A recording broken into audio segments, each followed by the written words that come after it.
Hey everyone, Toby here for another Sprint Car Hub episode. I was wrong. I posted a video of who I thought was going to take over the new Sydney Speedway and I got it wrong. But get your rev head on. Get your rev head on. Because I did find out Sprint Car Hub actually did break the news. Call me the ice cream man because I got the scoop. Now that I've had a few days to think about it, I don't think I could be too much happier with the result. I got the info from my mole. So thank you to that mole. I said mole. And sorry for calling you a mole. Mole! In this episode of Sprint Car Hub, we're going to talk about who's running the new Speedway, why it's a big deal, who missed out, and pretty much every other question you have about the new Speedway here in Sydney.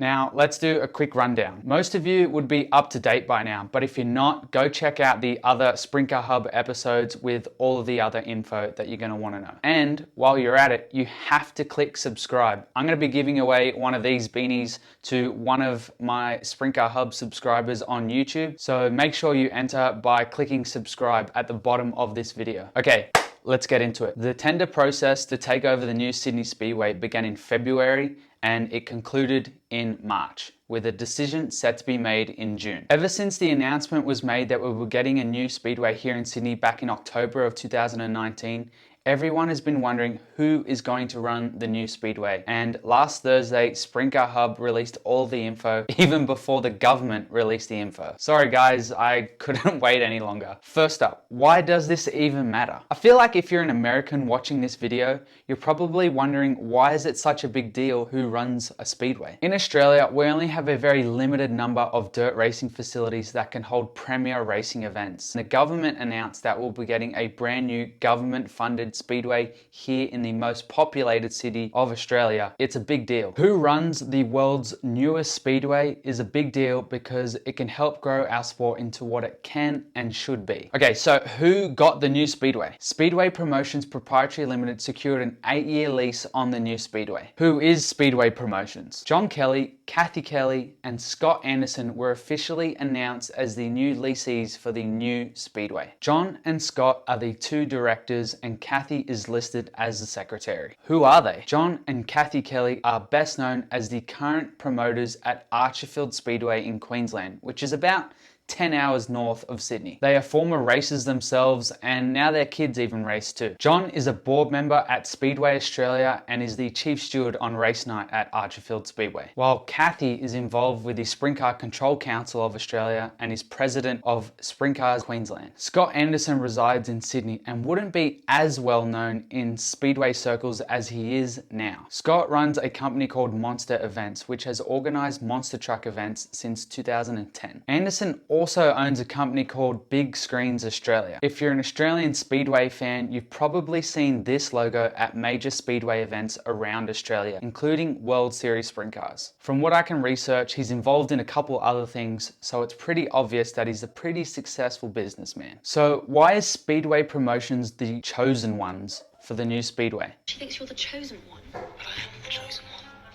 The Western Sydney Parklands Trust outlined that a proponent's tender would be assessed depending on their ability to meet the criteria listed in their request for proposals document. The criteria listed were financial offer, basically how much money are you going to give to Western Sydney Parklands Trust, financial capability, do you have the funds to run and keep the site, experience, have you run Speedway events or even any events before, operational plans, what do you plan on doing with the site, and lease terms, mainly of which were dealing with the parking and dust. Okay, so who missed out on getting the Speedway? I'm told that the final decision was down to the Speedway Promotions camp and a bid by Sydney Dragway. I know that Sydney Dragway were very happy with their bid and very confident of taking on the new Speedway. So much so that they cleared out their entire January calendar to concentrate on running the new Speedway. Other than that, I know of at least 2 other parties that were interested in taking on the new Speedway, one of which which was the ARDC that runs the circuit next door, but they got knocked back pretty early. Obviously, you all have a bunch of other questions about the Speedway, so let's go through them. First up, the name. The name chosen for the new Speedway is Eastern Creek Speedway. It wasn't quite smooth sailing because someone had already tied up that name, along with a bunch of others. But the Kellys were able to secure the name Eastern Creek Speedway on Friday. When will the track be finished? It's said to be ready in time for the start of the race season, which is late September. But Kathy Kelly has already stated that the grandstands won't be installed until sometime in November. Judging by who was selected to run the new track, it's safe to assume a few things and ponder a few others. What will the track look like? John has already said that it will be 20 meters wide with 12 degrees of banking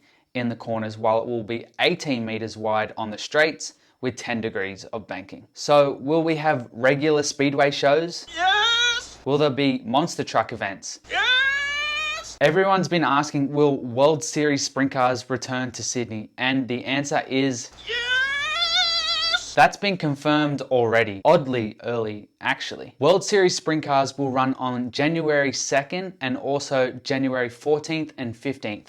The 14th and 15th show is being called the World Series Sprint Cars Sydney Sprint Car Royal. That's a mouthful. Funny how they're using the name Sydney in their biggest race, but the Speedway is being called Eastern Creek Speedway. I don't know. Will Donnie Schatz finally return to Sydney? If I got along with Donnie as well as John does, it's a no-brainer. You'd have to think that Donnie will at least be in Sydney for the January 2nd show. Will we see bikes back in Sydney, or will there even be a bike track? Well, we do know that there definitely will be a bike track, so stop worrying about that. Although, judging by this interview, it doesn't sound great for bikes. We don't know anything about that, so we can't, and we don't know bike clubs in Sydney or anything yet too. So until we can talk to people and find out, it's not about what we want, it's about what can we do, and you know, what competitor base is there to do that with. So it's easy to say, oh God, they've got to run bikes. Well, hang on, let's first find out what the track is, what it's suitable and capable of. Then let's see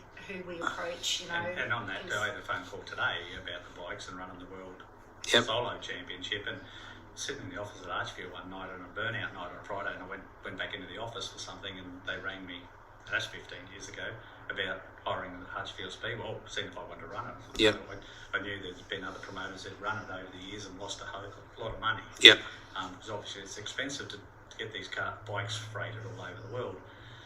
So today, as I said, you know, if someone wants to pay for it or they want to use our facilities, and we're willing to take it on, but to take the risk of running that series, you know, they've done it in New Zealand, you know, Bill Buckley had to go. They obviously had to go in Melbourne a couple of times, I think. They went there, and nobody's been able to make a go. But we're passionate about our Speedway. The bikes, you watch them in Europe and that, and they're sensational.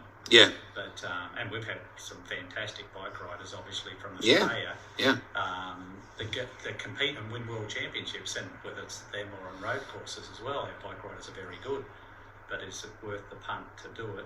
I don't know. So put it this way, they sound more keen to run sedans than bikes, but mainly because of the cost and past experiences. Let's hope they can at least get some bike racing events organized at some point, because after all, the track is being put there for a reason. How often will the track be open? Archerfield Speedway released their calendar about 10 days ago. My guess is that the majority of the Eastern Creek Speedway events will be slotted in between the dates that Archerfield Speedway is not using. Obviously, at some point, they're going to overlap. John also ran Toowoomba Speedway, but has now officially stepped away from Toowoomba to concentrate on Archerfield and Sydney. It's also worth noting that there are 5 major Sydney dragway events that the Speedway cannot run on the same date. Will there be a tyre rule? Archerfield has a tyre rule where every sprint car must run an American Racer branded right rear tyre. Who sells American Racer tyres in Queensland? John Kelly. He really is the real life Monopoly man. Will there be a curfew? I spoke to Speedway Australia General Manager Tim Saville back in September of last year,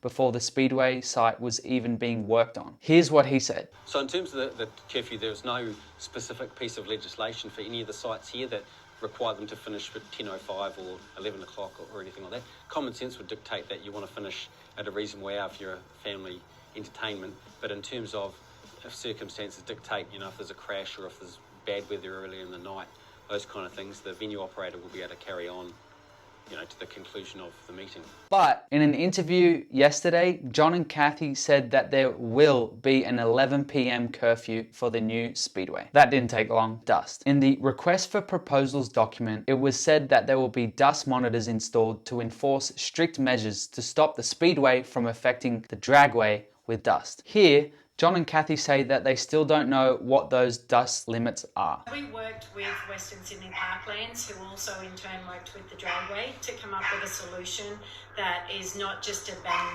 you get shut down. There's steps in place where the dust levels, if they trigger certain points for a period of time, then yes, it will trigger a shutdown.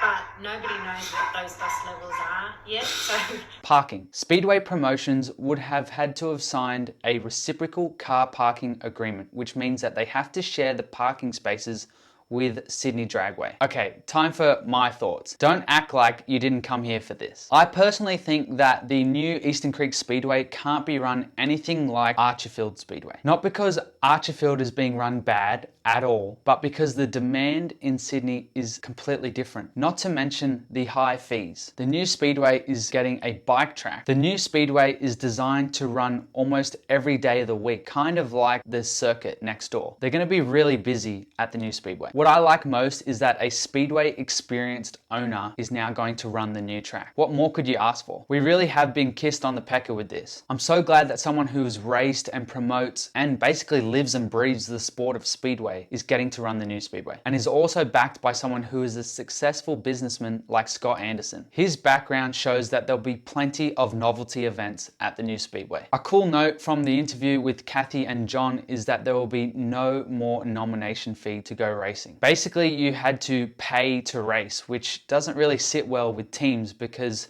you're paying to put on a show for the promoters who make money. You shouldn't have to pay to put on a show. So this change should definitely be appreciated by every race team. What am I not so keen on? Number one, they plan on being ready by the start of the Speedway season, which is in late September. I just can't see that happening. I really hope I'm wrong. Number two, doesn't sound good for bikes. Again, I really hope I'm wrong. Number three, the clay. From the start, I had two big issues, and that was who was going to run the new Speedway and what clay were they going to use for the actual track. I'm really happy with who's running the new Speedway, but I still haven't heard anything on what sort of clay is going to be used. At least with a Speedway experienced owner, they should have an idea on what clay will be used. I really hope they get it right. Number four, how many classes are going to be run on each night? If you have a look at the Archerfield Speedway calendar, there's up to like 6 classes on one night. And I just think that's way too much. And it's just about making money on the back gate rather than having fans come in through the front gate. I know as a Speedway fan, I don't enjoy watching 6 classes.